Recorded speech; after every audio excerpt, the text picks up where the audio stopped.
We acknowledge that we live and work on the traditional lands of the Gunai-Kurnai Nation and that sovereignty was never ceded. We pay respects to elders past, present and emerging. We acknowledge that we benefit from the colonial structures and policies that remain in place today. We stand in solidarity with First Nations people and recognise the ongoing process of dismantling those structures.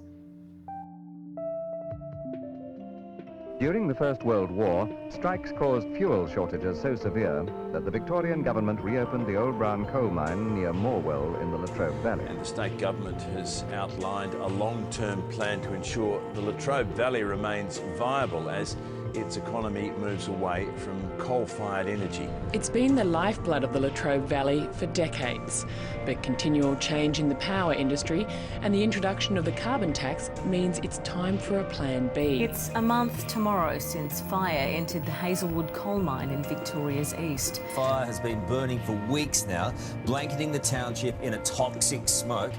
The housing estates are literally just 50 metres away, so when the wind blows in the other direction, they take all of that in. The guillotine has finally come down on Australia's dirtiest power station, Hazelwood. It's caused jitters about electricity prices and raised questions about Australia's readiness for a low-carbon future. We're not going to achieve net zero in the cafes, dinner parties and wine bars of our inner cities. The Latrobe Valley's coal mines could be filled with water and made into a tourist attraction to rival Italy's Lake Como. So, someone let us have a microphone again, and your fave coalcasters are back for another round of the finest independent mining and coal-centred educational comedy podcast Latrobe Valley has to offer. Just in case you've forgotten what our voices sound like after our hiatus, I'm Steph. And I'm Josie. So, in case you've forgotten, we are both documentarians and we have strong connections with Gippsland. We both grew up in the valley and have family members who have worked in the power industry for generations. In this podcast, we look at how our part of the world's transition from fossil fuels to renewables is reflective of the global shift. We're interested in how transition affects people, our identities, and our places. This season has been made possible with the support of Federation University, as well as our blood, sweat and research tiers, with full editorial control being retained by us. Of course, Coalface wouldn't be possible without you, for listening, asking questions and always wanting to learn more, just like we do. Today we have a little mini episode to wet the whistle and let you know that Season 2 will be rolling out over the coming months. We are back from our break, having produced several films, arts projects, events, and research papers during while we've been missing from your feeds. Our interest in all things coal and energy transition has not abated. So what's Coalface Season 2 all about?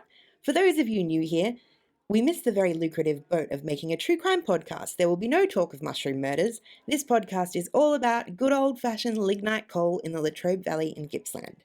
We are looking back at our history to try and make better sense of our present and examine our possible future. The Valley, as it's known by locals, is just a 2-hour drive from Victoria's capital city of Melbourne. It was once the heart of the coal power industry for Victoria. Until recently, it provided 85% of the state's electricity via 3 aging coal-fired power stations.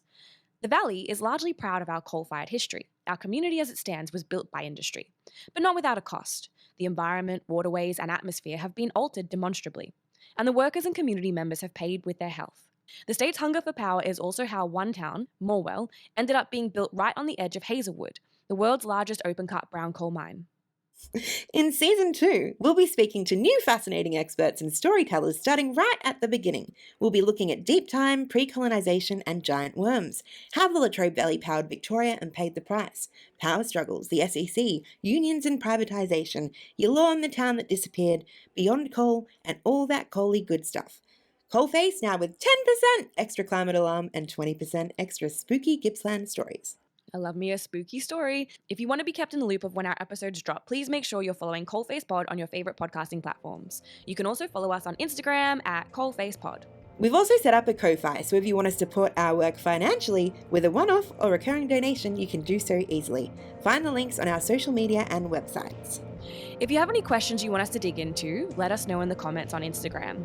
If you already love Coalface, consider leaving us a review or telling a friend about our holes. We will see you back on the first episode of Coalface.